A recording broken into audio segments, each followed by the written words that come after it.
When we think of slavery, we think of the Civil War. But slavery was an issue long before the 1860s.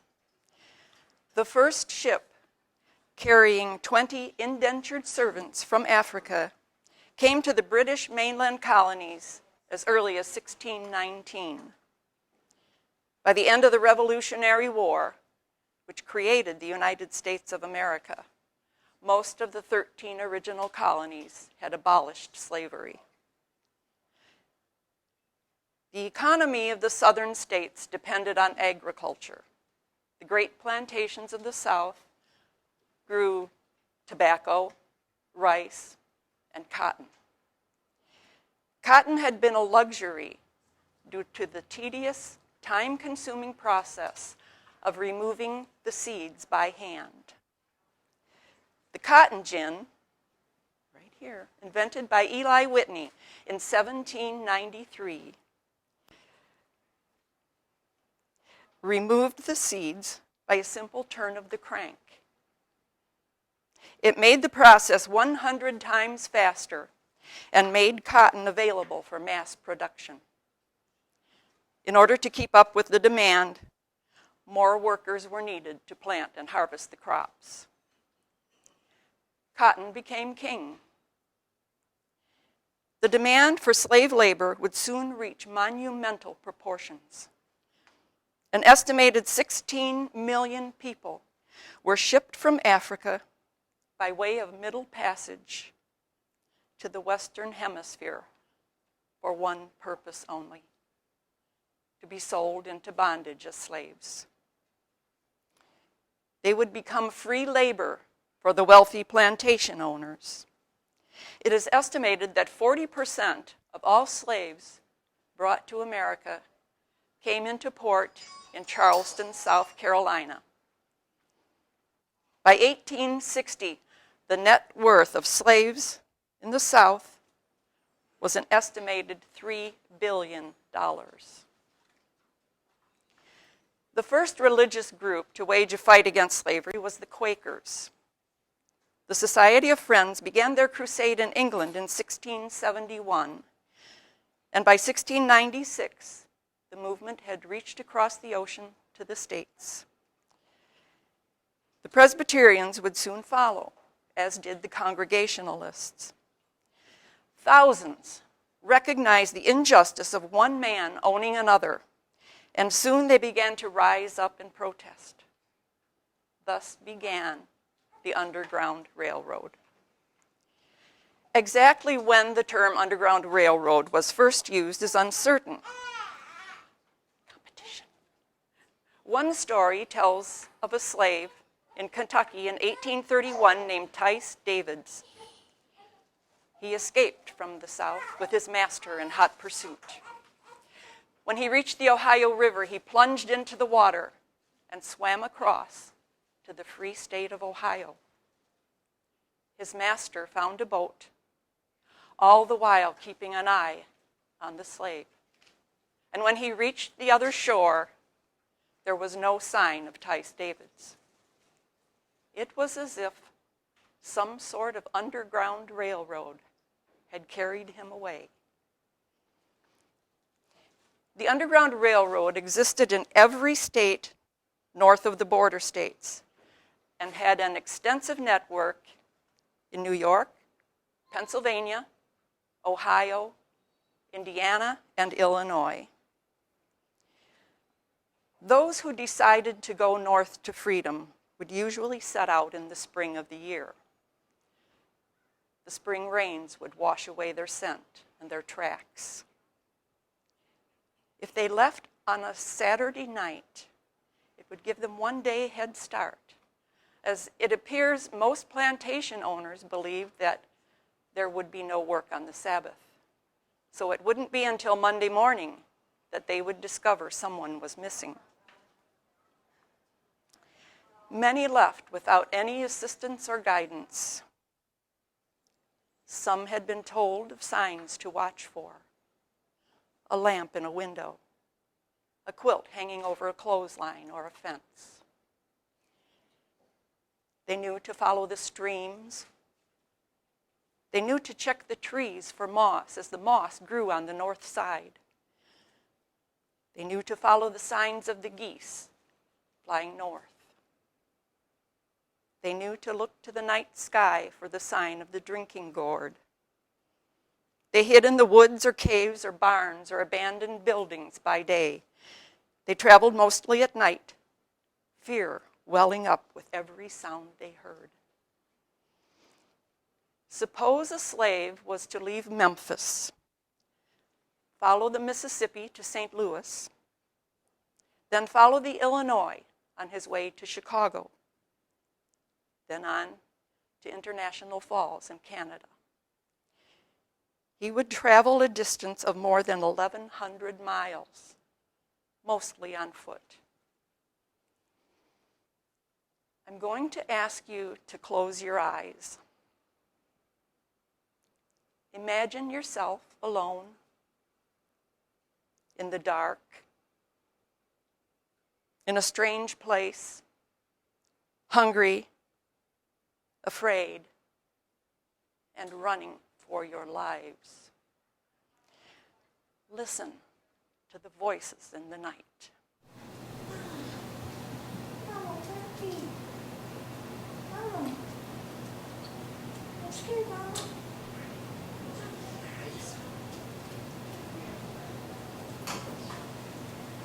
I can hear the dogs.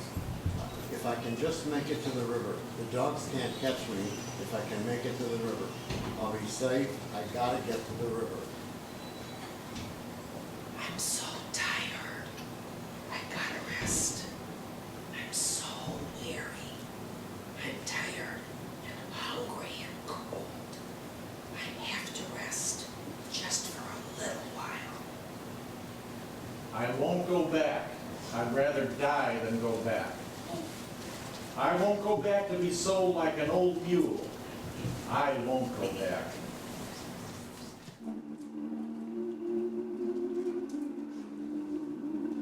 The song of the Underground Railroad. It told the slaves in their own language how to travel out of bondage. It told them when to go, what rivers to follow, what mountains to pass over, what turnings to make, who to ask for, and always to keep their eyes to the north where freedom was, under the sign of the drinking gourd. That was the Big Dipper. And so their song was called Follow the Drinking Gourd.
Plantation workers had their own style of music.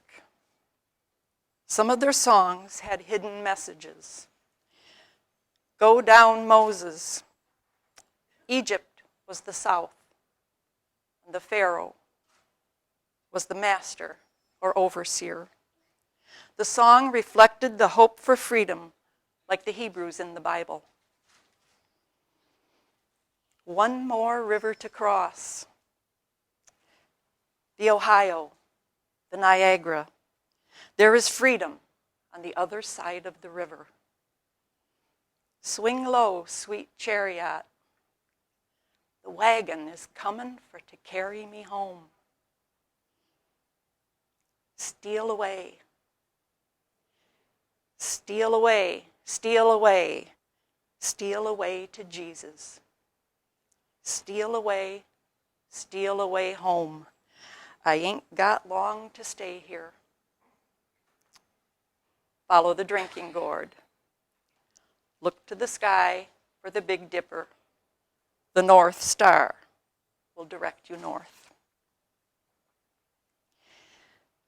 There were countless people involved in this secret activity. Harriet Tubman was born into slavery in Maryland about 1820. She escaped alone in 1848. She made at least 19 trips back to Maryland to escort slaves to freedom. She was a spy for the Union and worked as a nurse in the Union hospitals and camps during the Civil War. She risked her own safety to go into the South to assist runaways. A $12,000 reward was offered for her capture. Harriet led an estimated 300 people from bondage to freedom, and she became known as the Moses of her people. Frederick Douglass was born a slave in Maryland. He was taught to read and write by his master's wife, a deed that was against the law in the slave states. He escaped slavery at the age of 21. He started an anti-slavery newspaper, the North Star. He traveled the circuit, speaking out against slavery. His home in Rochester, New York, was a station on the Underground Railroad. Isabella Baumfree was born into slavery on a Dutch plantation in New York. She spoke no English when she was sold off to another plantation. Because she did not understand the English of her new master, she couldn't follow directions. She was thought to be ignorant and treated poorly. Isabella was inspired by the teachings of her grandmother, who told her, always believe in God. And one day, Isabella just walked up the road to freedom. She went on a sojourn from town to town, having learned enough English to stand in front of hundreds of people and tell the truth about slavery. History knows Isabella as Sojourner Truth. Henry Box Brown had a box built just big enough for him to fit into. He had his friends nail the box shut with him inside and mail him to the Pennsylvania Anti-Slavery Society. Henry Box Brown safely arrived at his destination 26 hours later, a free man. Thus the middle name. William Lloyd Garrison was editor of The Liberator, an anti-slavery newspaper which was published from 1831 until 1865. Mr. Garrison founded the New England Anti-Slavery Society. Levi Coffin was a wealthy Quaker businessman. He helped raise money in support of this secret activity. He became known as the president of the Underground Railroad. His home in Newport, Indiana, was a station on the route of the Freedom Train. Elijah Lovejoy was a minister, journalist, abolitionist, and published an anti-slavery newspaper in St. Louis, Missouri. His printing press was destroyed 3 times by protesters. Each time, he started over. He moved his operation to Alton, Illinois in 1837. Attempting to save his press from destruction a fourth time, Mr. Lovejoy was killed. His younger brother, Owen, witnessed the murder and vowed never forget the cause that had been sprinkled with his brother's blood. In October 1859, John Brown led an army of 18 men on a raid of the Federal Armory and Arsenal at Harper's Ferry, Virginia, in an attempt to obtain weapons to lead a slave insurrection. He was captured, found guilty, and hanged. The South saw him as a violent fanatic. The North hailed him as a martyr. In 1852, Harriet Beecher Stowe wrote Uncle Tom's Cabin. 300,000 copies were sold in the first year of publication. It was translated into 32 languages and sold around the world. The message put forth in this book was that slavery is a horrible injustice and needs to be abolished. President Lincoln met Harriet shortly after the Civil War began, and he said to her, "So you're the little lady who started this big war." These and many others are the names we read about. We see them in the history books. Who they were and what they did will live on. But right here in Dundee, there were people who also played a part in the Underground Railroad.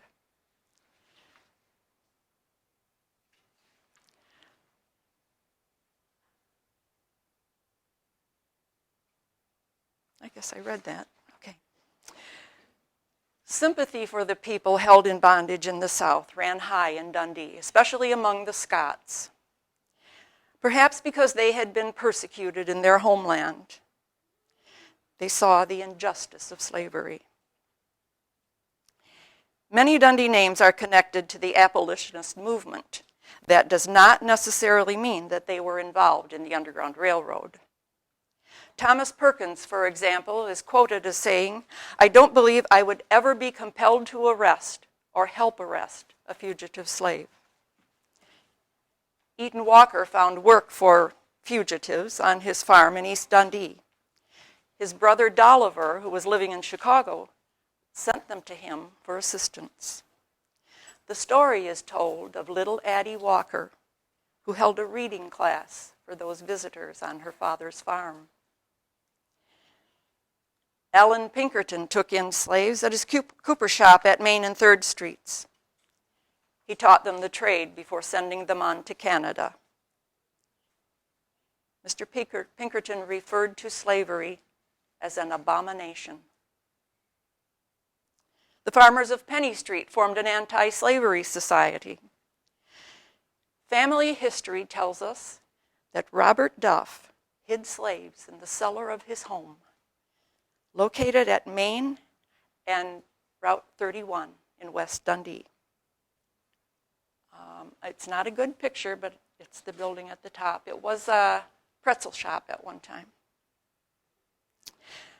These people were sent through a trap door in the parlor. The trap door was covered with a rug.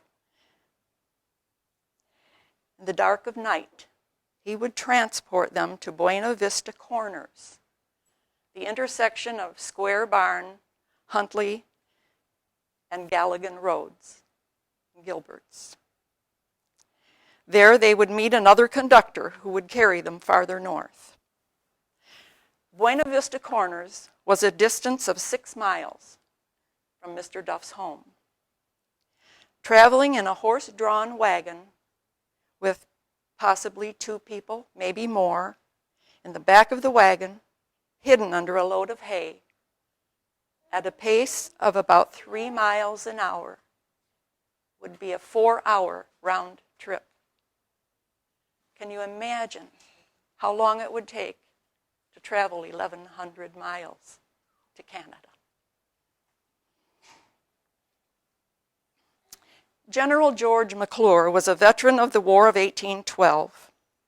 He spoke out openly against slavery. In a letter to his wife written 30th July 1848, he wrote of attending an anti-slavery meeting in Elgin. It was a large meeting. Slavery and slaveholders were handled without gloves. 25 delegates were appointed to represent Kane County at the Buffalo Convention on the 9th of August.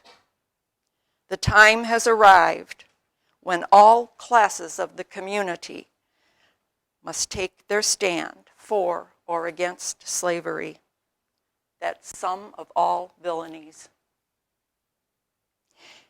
General McClure's son was in the military and died in the West.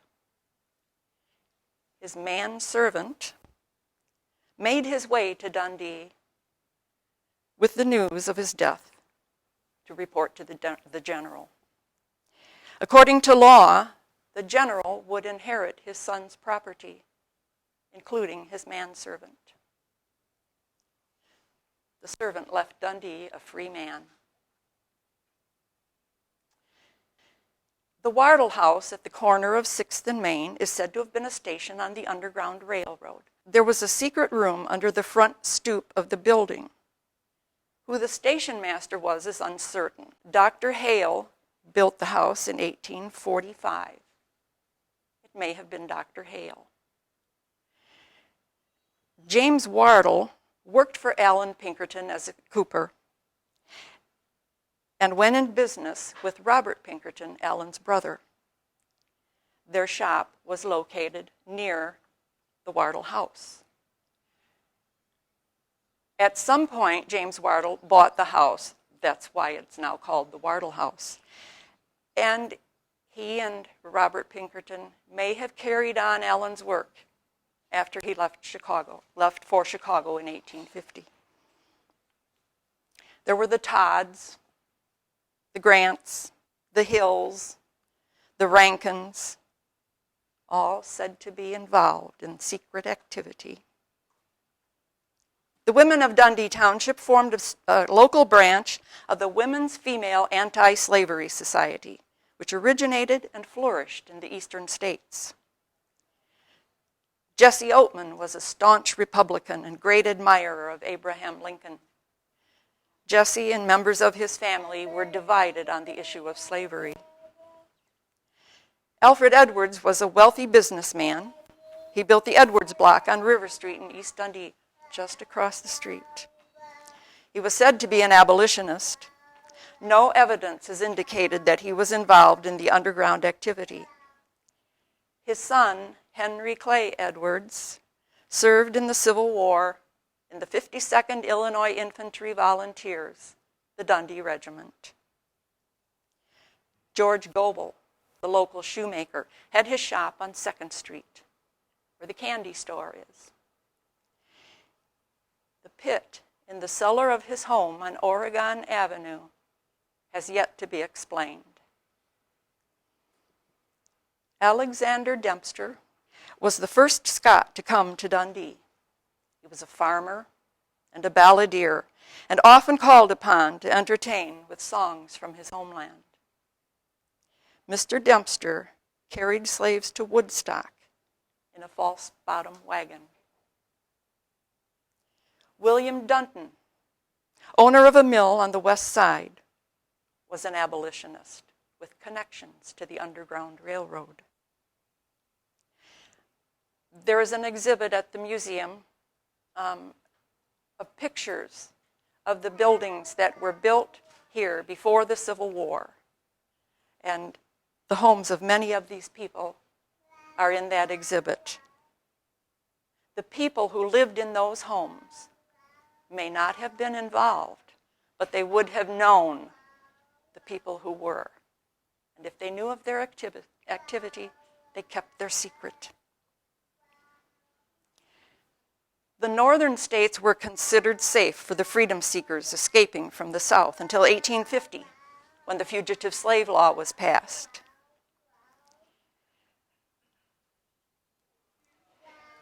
The law made it unlawful to assist any runaway in his escape. Imprisonment and fines were the penalty. A number of slaveholders were members of Congress and probably influenced the passing of that law. Canada became the destination, the promised land. In 1861, 11 southern states seceded from the Union and formed the Confederacy. Jefferson Davis became president of the Confederate States that included South Carolina, Mississippi, Florida, Alabama, Georgia, Texas, Louisiana, North Carolina, Arkansas, Virginia, and Tennessee. All 11 states depended on slave labor and would fight for their way of life. April 12, 1861. Shots were fired upon Fort Sumter, a Union fortress in the harbor of Charleston, South Carolina. The country was divided. The North and South were at war. President Lincoln issued the Emancipation Proclamation in January of 1863. The intent was to outlaw slavery, but Lincoln was president of the North. His proclamation only fanned the flames of the Confederacy. The Emancipation Proclamation did not pass as the 13th Amendment to the Constitution until December of 1865. Slavery had been legally abolished. Battle had ravaged the southern landscape for 4 years. Robert E. Lee and Ulysses S. Grant finally signed the surrender that ended the Great Rebellion. During those 4 years, an estimated 110,000 Yankees died in battle. Another 250,000 died of disease. A reported 94,000 rebels died in battle and another 164,000 of disease. The total of those who gave their lives in the name of freedom is believed to have been close to 700,000. Records were not well kept, and many lie dead on the field of battle, their names unrecorded. The wealthy plantation owners lost family, lost their homes, lost their free labor, lost their lifestyle. All gone with the wind.